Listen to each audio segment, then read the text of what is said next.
salaan kadib waxaan halkan ka cadaynayaa anoo ku hadlaya afka beesha Coormale ayaa waxaan halkan ku cadaynayaa maanta halkan waxaan soo nimid maxaan ku raaddaa beesha bariyahanba waxaa ka jiray xoogaa colaad ah horta nabadaan ku baaqaynaa marka hore waxaan ku baaqaynaa nabad waxaad ogtihiin ama deegaanka uu og yahay oo u sheegaynaa ninkaan weyn u sheegaynaa in maalmahan dambe ama bilahan dambe colaad ay ka jirtay galbeedka Kismaayo dhex taalo beesha Hartiyeed iyo beesha Coormale dhex taalo marka hore dhowr jeer ayaan waxaan qaadanay xabad joojin soo noqotay hadana kollay marba dhinac ka soo noqotay inta badan dhinac aan ku eedeyn beesha Hartiyeed aan ku eedeyno maalmahan waxaa taagan xabad joojin maamulku ku dhawaaqay kadib ay jibisay beesha Hartiyeed ay jibisay annaga haddana dib aan is caraabino xaggayna ka taagan oo beesha Hartiyeed ay jibisay inaanan ka jawaabin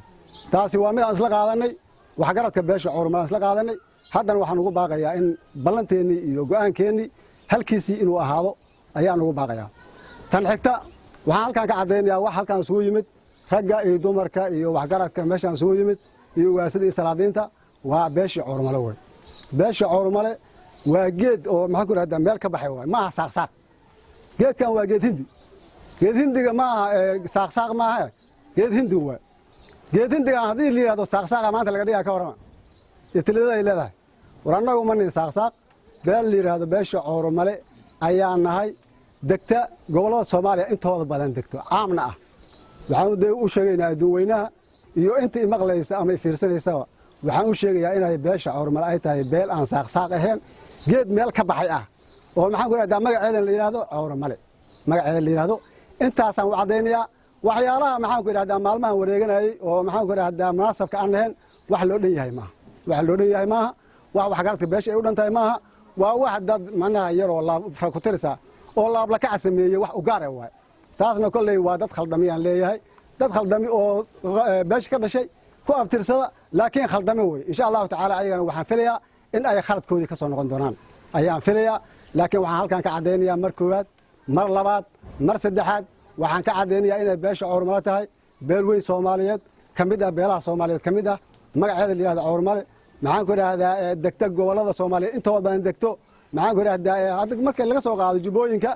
waa la yaqaana beesha Coormale waxaan leenahay diris aan leenahay dhinac waxa diris nagal ah maxaan ku raahdaa beesha Hartiyeed ayaa diris nagal ah dhinac gaaljaal diris nagal ah dhinac maxaan ku raahdaa ogaadana diris nagal ah dhinac shaqada diris nagal ah waa beel weyn Soomaaliyeed dhinac gaaljaal diris nagal ah waa dhinac mariixana beesha diris nagal ah waa beel weyn Soomaaliyeed oo sidaas dirisiyeed iyo deegaankeeda loo yaqaan ayaa nahay marka waxaan ka halkan ka cadeynayaa mar koowaad iyo mar labaad warkayga inaan badiyo aad uma jecli inaan cambaariyo aad uma jecli inaan maxaan ku raahdaa cid gaar ah macnaha ma jecli laakiin waxaan cadeynayaa mar koowaad iyo mar labaad iyo mar saddexaad waxaan cadeynayaa beesha Coormale inay tahay geed meel ka baxay oo geed weyn oo hoos leh oo meel ka baxay ummadana ay taqaana saaqsaqan macnaha hore ay u ahayn haddana ay noqoneen ayaan cadeynayaa wabillahi tawfiiq assalamu alaykum wa rahmatullahi wa barakatuh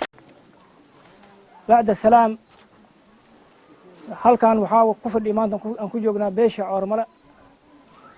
beesha Coormale waa beel la yaqaano 18 gobol oo Soomaaliya ay degto 10 gobol ayay degtaa waana wax waadax oo la og yahay ummadda ay og tahay beeshaas ayada maro ma gasho Coormale la yiraahdaa adduunka laga yaqaanaa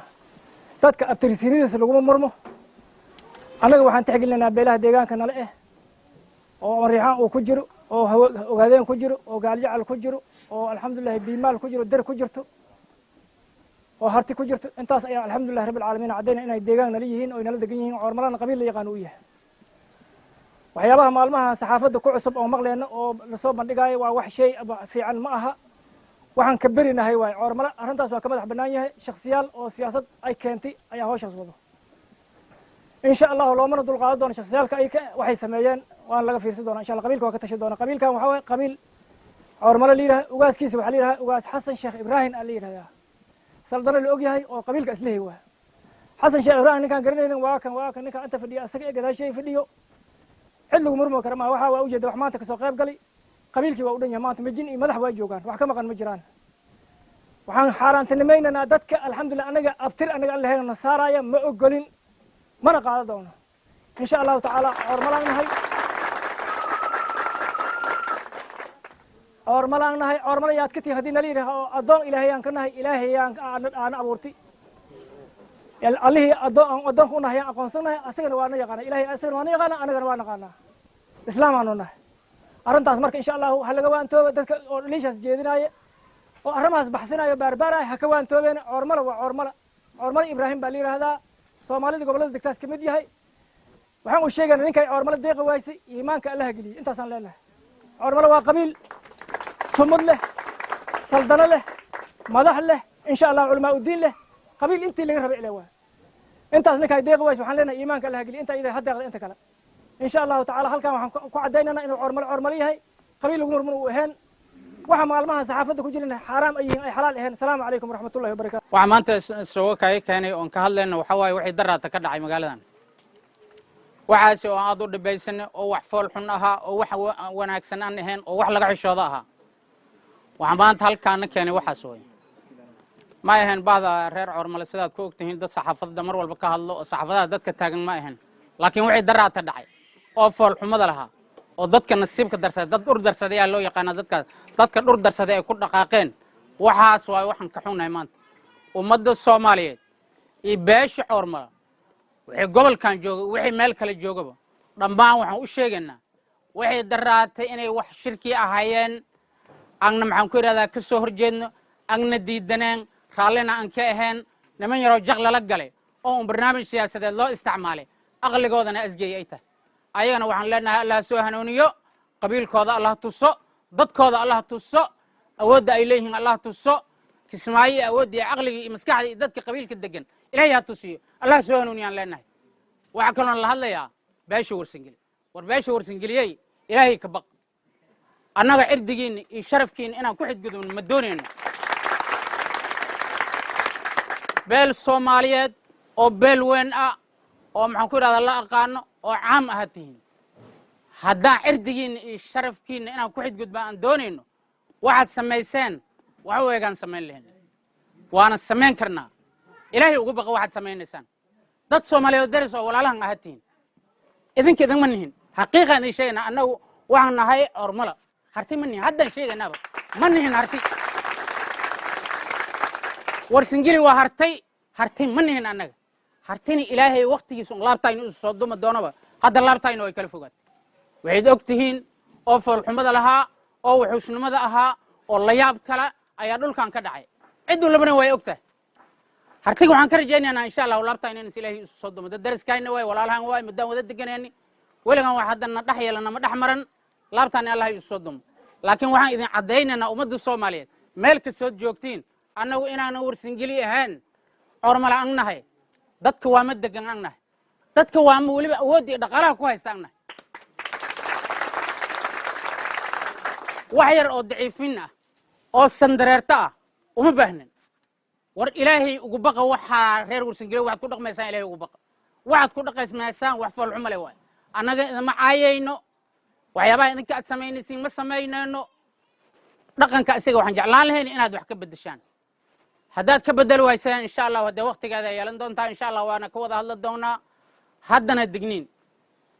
digniin mar labaad waxaan idin leenahay war ilaahay ugu baqa waxaad ku dhaqmaysaan ilaahay ugu baqo annaga dad soomaaliya ahaan nahay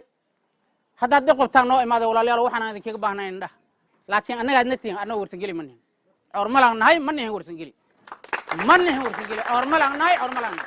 dadka deegaankan deganangna dadka xoolaha ku haysta dhaqaalaha ku haysta deganangna awoodda ku leh cid maanta dulsaar uma naqanayna warsangeli haddaad doonaysa inaan maanta adiga dulsaar walaalaha inaad tihiin dulsaar idinma naqanayna darisaan nahay soomaalida dariska ah dhulka degan deegaanka ah ayaan noolama tihiin sida ogaadeenkaad noolama tihiin mariixankaad noolama tihiin waxaad noolama tihiin maxaan ku idhahdaa nimankii la yidhaahdo hartiga kale ummadda ilaahay noolama tihiin warna daaya war ilaahay ugu baqayna daaya dadka wax magaradkood jaqaha la gelaysiin iska daaya wassalaamu calaykum waraxmatullahi wabarakatu 18 qabiil oo muuqata coormale horta nabar 1 waay nabar 2 ma gala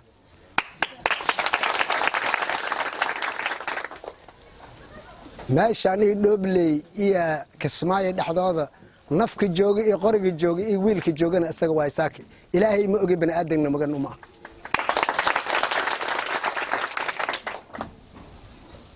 aniga kontanaan jiraa maxamed macowjilib ayaa layidhahaa ninaan aqaanin male coormalaan ka dhashay kontanaanna jiraa maxamuud harti aan ahay daraadaan maqle waxaasaa la igu ogyahay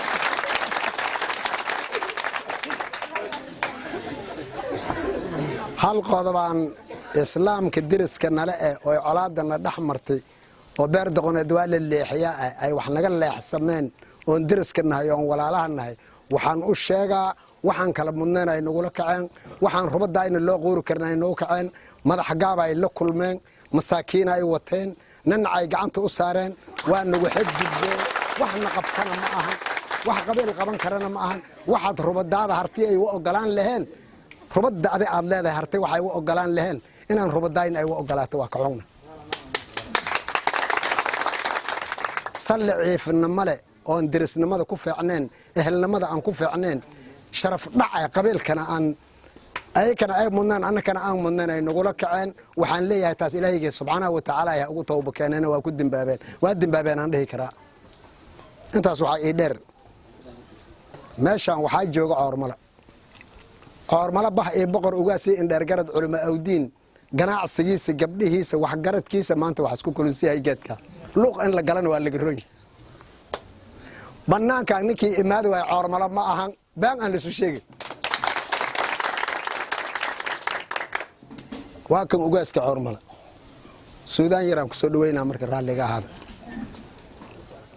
ugaas waa ninkoo idab lahoo amase iimaan leh oy ummadiisa uurkoole tahay oy is-aamiintay ugub waa wixii abad an dhalan oon irmaantooban oday waa ninkii ubad dhalo oo la yidhi aabba ina dawa isteerinka ka go'oy oon lakama yeera amar dhacay awood looma helo oos ilaah keene amar dhacay awood looma helo oos ilaah keene ubax doog ahoo meel ka baxaya indhaha aad u eegaana albaab khayr ahaas alla furaa lagu ijaabooda awood weyne ishkeeyo ammaankiisa la eeli 400 inay lagu ekaday walax asiibaa sidiisaan qabaaryaha ka saameelku aadnaanka akhbaarkaas adaan kaa rabaa coormale taas ha la ogaada ilaahay addoomihiisa kolba waa ajiibaa arrintooda intaasaan ku soo gunaanidaa waxaan idiin sheegaa wixii la sheegaay badci ay ahaayeen wax badci eena islaan ma hoostaga saacaddan laga bilaabana ilaahaygiina ugu tawba keena ninkii waxaas u laabduleelow rabbigii boqorka ay ugu tawba keen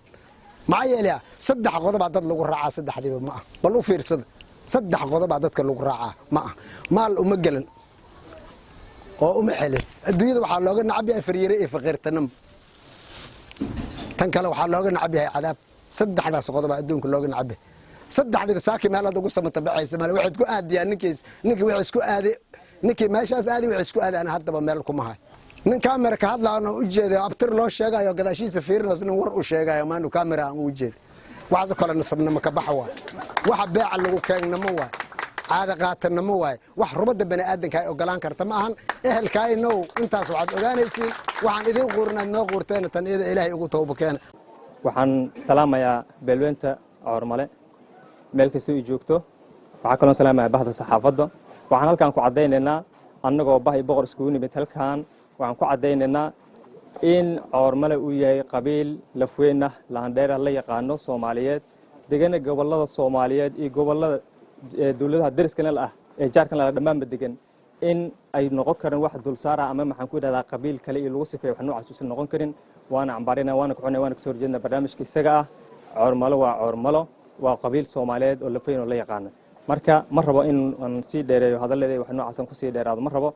coormale waxaan kasoo horjeednaa barnaamijkii isaga ahaa ee daraad nimanka ay sameeyeen oo shakhsiyaadka oo siyaasadda iyo waxyaaba noocaa loo adeegsaday aan dareensanay waxay yihiin ayaan cambaaraynaynaan kasoo horjeednaa mana doonayno waxyaaba noocaas oo kale inay dhacaan mar dambe waana ka daba tegi doonaa ilaahay idinkiis aad baan u mahadsantihiin waan idin salaamaya dhammaantiin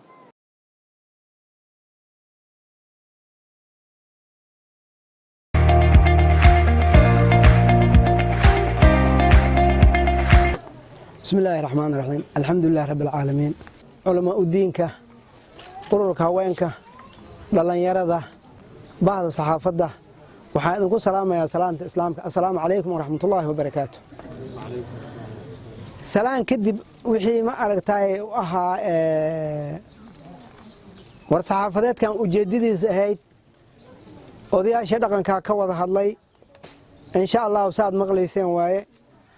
coormale waa qaybsan yahay iyo waxaan maqlay bariyan coormale waa qaybsan yahay laba qaybood uu yahay waxaan uu yahay baa la lahaa ugaaska guud ee beesha coormale ugaas xasan sheekh baa la yiraahdaa aniga ugaaskooda ah beesha waxay leedahay sida mataqaanaa dowladaha ma aragtay dowladda federaalka iyo dowlad goboleedyada waxa way dastuurka u qoran qabiilka inuu leeyahay sumad u gaar ah daaqsin idow u gaar ah oo lagu yaqaan qabiilkan intaasna waa leeyahay waxaa kaloo lagu yaqaanaa magtu wada bixiyaa waana wada qaataa qabiilka mataqaanaa hal ugaas le waay waxa ayaga wax jira ma aha war-saxaafadeedkaas waxaan ku beeninaynaa sida walaalahay hortay u sheegeen ama nabadoonnada hortay u sheegeen waxa ayaga wax loo fiirsaday inay ahayn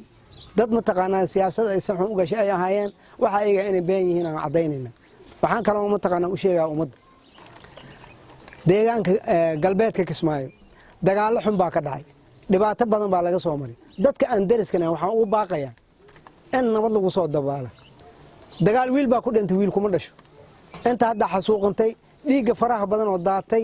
dhibaatada dhacday raalli kama nihin wixii Ilaahay qadarana waa dhacayaan wax hadda ka dambeeya inayna dhicin annaga waa is xakameynay ciidamadayna meel kasto joogan waa u tagnay waa xakameynay go'aankaanagana waa qaateen haddaan nahay odayaasha dhaqanka go'aankaanaga waa la qaatay waxaan doonaynaa walaalahayn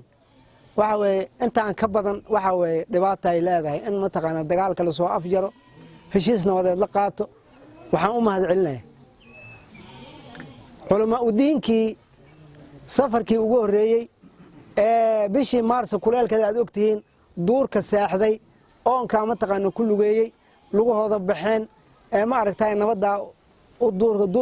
duur u jiiftay waxaan u mataqaanaa u mahadcelinayaa maanta ka gaartay aad bay mataqaanaa u hagaajiyeen waxa kale oo u mahadcelinayaa beesha Saransuur ayadana dagaalkii hadda dambeeyay lixaad mataqaanaa xoog iyo xoolo iyo xandho iyo xoog buu ku bixiyay ayagana Allah barakeeyaan leenahay waa abaal baan ugu haynaa iyo dowlad goboleedka Jubbaland ciidamadooda mataqaanaa duurka geey al'aankan duurka ku maqan yihiin ay meesha joogaan waxaan kaloon rabnaa inaan u sheegno ciidamada duurka la geeyay General Kojar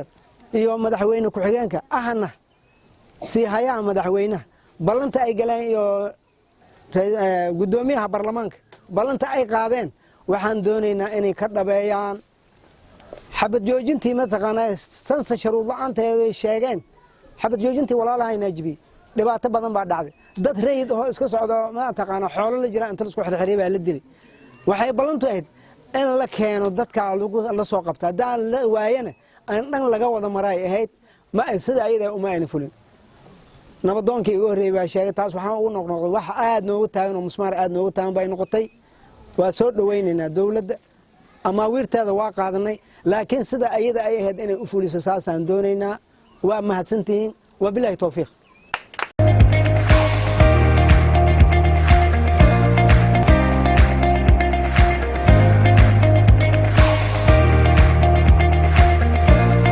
bismillaah ujeedda war-saxaafadeed ku saabsan dagaalada soo noqnoqday aniga oo ku hadlaya magaca beesha Coormale meel kasta oo ay joogaan oo ugu horeeyay ugaaska guud ee beesha Coormale salaadiinta nabadoonnada cuqaasha aqoon-yahanada haweenka iyo ganacsatada beesha waxaan diiradda ku saari doonaa war-saxaafadeedkani dagaaladii ka dhacay dhul xeebeedka ku yaala duleedka magaalada Kismaayo kaas oo ay ku dhinteen dad aan waxba galabsan kuwa kalena ay ku barakaceen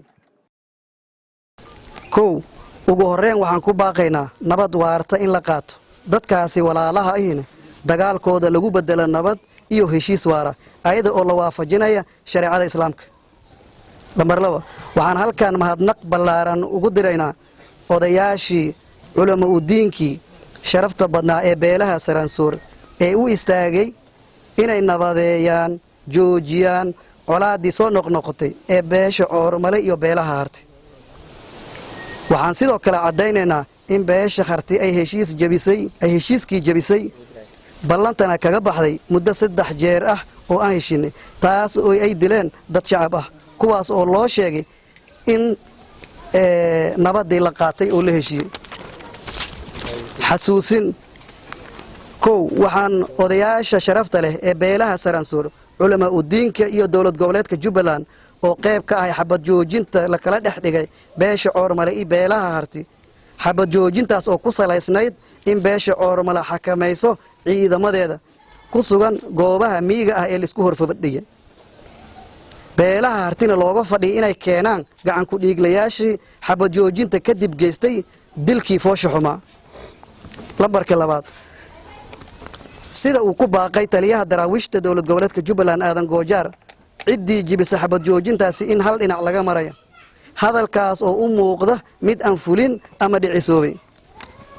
qodobka saddexaad, beesha Coormale waxa ay si shuruud la'aan ah u fulisay dhammaan baaqyadii ay soo jeediyeen odayaasha beelaha Saransoor, culama u diinka Soomaaliyeed iyo dowlad goboleedka Jubbaland, taas oo ahayd xabad joojin rasmi ah iyo isxakamayn. sidaas daraaddeed haddaan nahay waxgaradka beesha Coormale, annaga oo xeerinayna dhaqamada soo jireenka ah ee Soomaaliyeed, tixgelinayna xilliyada adag ee dalka iyo dadka Soomaaliyeed ay ku jiraan maanta, waxaan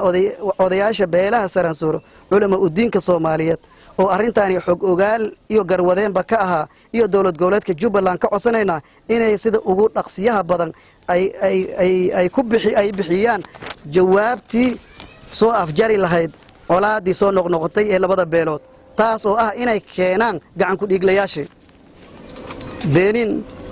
waxaan si adag u beeninaynaa, wax kama jiraanna ku tilmaamaynaa hadalladii haddaan nahay beesha Coormale in dagaalka ka dhacay galbeedka Kismaayo ay ku lug lahayd dowladda federaalka Soomaaliya, arrintaas oo aan u aragno in maalkeenna, dhiiggeenna iyo dhulkeenna lagu bannaysanayo. baaq guud, waxaan ugu baaqaynaa in dhammaan reer Jubbaland, madax iyo mijaba, ilaaliyaan nabadgelyada, xasiloonida, midnimada iyo wadajirka dadka reer Jubbaland. waa mas-uuliyad waradeed saaran shakhsi kasta oo reer Jubbaland ah oo xasuusan wixii la soo maray in uu xil iska saara ilaalinta waxa aan haysanno, kuna fakarno sidii loo kordhin lahaa si deegaanadeennu u hiigsadaan nabadgelyo iyo horumar waaritaan leh. digniin, annaga oo ugaaska guud ee beesha Coormale waxaan si adag ugu digayaa 5 oday oo ka mid ah beesha Coormale, kuwaas oo war been abuur ah sal iyo raadna lahayn ka sii daayay muuqaal baahiyaha on cable TV. arrintaasi oo ahayd in beesha Coormale tahay harti, waxaan dadka Soomaaliyeed xasuusinaynaa in beesha Coormale ay leedahay wasiiro, xildhibaano, gudoomiyaal degmo iyo senator, kuwaas oo dhammaan ku fadhiya magaca iyo masabka beesha Coormale. odayaashaas oo aan u aragnay inay caqabad ku yihiin xabad joojinta iyo isxakameynta beesha Coormale dhexdeeda. sidaas daraaddeed arrimaha masiiriga ah ee beesha Coormale waxay u taallaa ama go'aan gaaristeeda leh ugaaska guud ee beesha Coormale iyo nabadoonnada sharciga ah ee la soo doortay. fiiri gaar ahaaneed, waxaan ka digaynaa in mar labaad dagaal dhaco, hase ahaatee si loo baaji dhiig kale oo micno darre ku daata, waxaan xal waara u aragnaa in wixii lagu ballamay ay fulaan, haddii kale aqayaar isku ballan furtay kalama geeri naxda. aad u mahadsantihiin. Ramadaan kariim.